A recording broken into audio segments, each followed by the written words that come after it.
வடக்கு கிழக்கில் 25க்கும் மேற்பட்ட துயிலும் இல்லங்கள், மாவீரர் நினைவிடங்கள் மற்றும் விசேடமாக அமைக்கப்பட்ட மாவீரர் நினைவாலயங்களில் உணர்வெழுச்சியுடன் மாவீரர்கள் நினைவேந்தப்பட்டுள்ளனர். கொட்டும் மலைக்கு மத்தியிலும் துயிலும் இல்லங்கள், மாவீரர் நினைவிடங்கள், விசேடமாக அமைக்கப்பட்ட மாவீரர் நினைவாலயங்கள் சிவப்பு மஞ்சள் வர்ண கொடிகளால் அலங்கரிக்கப்பட்டு நினைவேந்தல் இடம்பெற்றுள்ளது. ஈழவிடுதலை போராட்டத்தில் உயிர்நீத்த உறவுகளை நினைவுகூரும் மாவீரர் நினைவேந்தல் நிகழ்வுகள் யாழ்ப்பாணத்தின் பல்வேறு பகுதிகளில் முன்னெடுக்கப்பட்டன. கொட்டும் மலைக்கு மத்தியிலும் பொதுமக்கள் தமது உறவுகளை நினைவேந்தி வருகின்றனர். அந்த வகையில் முன்னாள் நாடாளுமன்ற உறுப்பினர் M.K. சிவாஜிலிங்கம் தலைமையில் பல்வேறு இடங்களில் நினைவேந்தல் நிகழ்வுகள் முன்னெடுக்கப்பட்டன. குறிப்பாக மாவீரர் சங்கர் இல்லம், மாவீரர் பண்டிதர் இல்லம், மாவீரர் குட்டிமணி தங்கத்துறை ஜெகன் நினைவு தூபி, வல்வெட்டித்துறை, நல்லூரில் அமைந்துள்ள தியாக தீபம் திலீபனின் நினைவு தூபி ஆகிய இடங்களில் நினைவேந்தல்கள் முன்னெடுக்கப்பட்டுள்ளன.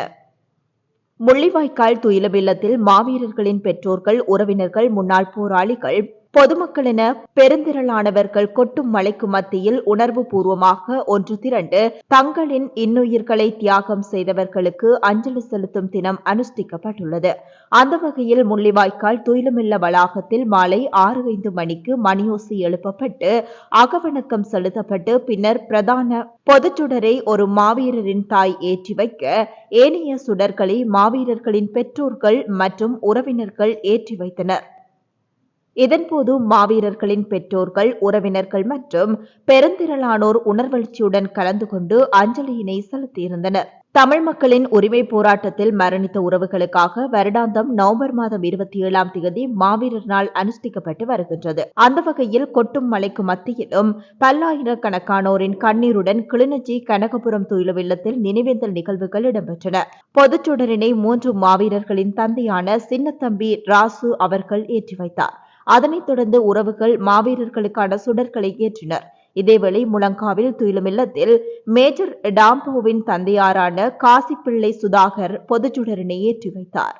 மல்லாவி ஆலங்குளம் துயிலும் இல்லத்திலும் ஒன்று திரண்ட மக்கள் தமது உறவுகளுக்காக உணர்வு பூர்வமாக அஞ்சலிகளை செலுத்தியுள்ளனர். இதன்போது ஆலங்குளம் துயிலும் இல்லத்தில் மாவீரர் தாய்மொழியனின் தாயார் சரஸ்வதி பிரதான பொதுச்சுடரினை ஏற்றி அஞ்சலி நிகழ்வினை ஆரம்பித்து வைத்தார். ஈகைச்சுடரினை ஏற்றிய அவர் அங்கு கதறி அழுதமை காண்போரை கண்கலங்க வைத்துள்ளது. விசுவமடு மாவீரர் துயிலும் இல்லத்தில் மாவீரர் நாள் உணர்வு பூர்வமாக அனுஷ்டிக்கப்பட்டுள்ளது. அத்துடன் வவுனியா ஈச்சங்குளத்தில் உணர்வெழுச்சியுடன் மாவீரர் தின நிகழ்வுகள் என்று இடம்பெற்றுள்ளன. இதன்போது பிரதான ஈகைச்சுடர் 2 மாவீரர்களின் தாயாரான பாக்கியத்தால் ஏற்றி வைக்கப்பட்டது. அதனைத் தொடர்ந்து ஏனைய சுடர்கள் ஏற்றப்பட்டன. ஈச்சக்குளம் மாவீரர் துயிலும் இல்லத்தை ராணுவம் தனது கட்டுப்பாட்டில் வைத்துள்ள நிலையில் அதற்கு அருகாமையிலுள்ள மைதானத்தில் குறித்த மாவீரர் தின நிகழ்வுகள் அனுஷ்டிக்கப்பட்டன. கடும் மழைக்கு மத்தியிலும் ஆயிரக்கணக்கான பொதுமக்கள் கலந்து கொண்டு தமது உறவுகளுக்கு அஞ்சலியினை செலுத்தினர். இதன்போது யாழ்ப்பாணம், கோப்பாய், கொடிகாமம், எள்ளங்குளம், உடுத்துறை, சாட்டி ஆகிய பகுதிகளில் உள்ள மாவீரர் துயிலும் இல்லங்களிலும் மாவீரர் நாள் உணர்வு பூர்வமாக அனுஷ்டிக்கப்பட்டுள்ளது. இந்த நிலையில் மட்டக்களப்பு வாகரே கண்டலடி மாவீரர் துயிலும் இல்லத்தில் மாவீரர் நாள் நிகழ்வுகள் மிகவும் உணர்வு பூர்வமாக இடம்பெற்றுள்ளன. பெருமளவிலான மக்களின் கண்ணீரின் மத்தியில் குறித்த நிகழ்வுகள் இடம்பெற்றுள்ளது. குறித்த நிகழ்வில் நாடாளுமன்ற உறுப்பினர் ரா சாணக்கியனும் கலந்து கொண்டமை குறிப்பிடத்தக்கது. அதேபோன்று மட்டக்களப்பு முன்மாறி மாவீரர் துயிலும் இல்லத்தில் உறவுகளின் கண்ணீருடன் மாவீரர்களுக்கு அஞ்சலி செலுத்தப்பட்டது.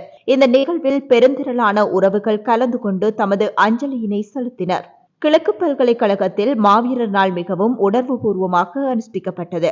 பல்கலைக்கழகத்தில் கல்வி பயிலும் மாணவர்கள் பொது இடம் ஒன்றில் மாவீரர்களை நினைவு கூர்ந்து சுடரேற்றி தமது வணக்கத்தை செலுத்தினர். கொட்டும் மலைக்கு மத்தியிலும் மாணவர்கள் மாவீரர்களுக்கான வணக்க நிகழ்வில் பங்கு பெற்று இருந்தமை குறிப்பிடத்தக்கது.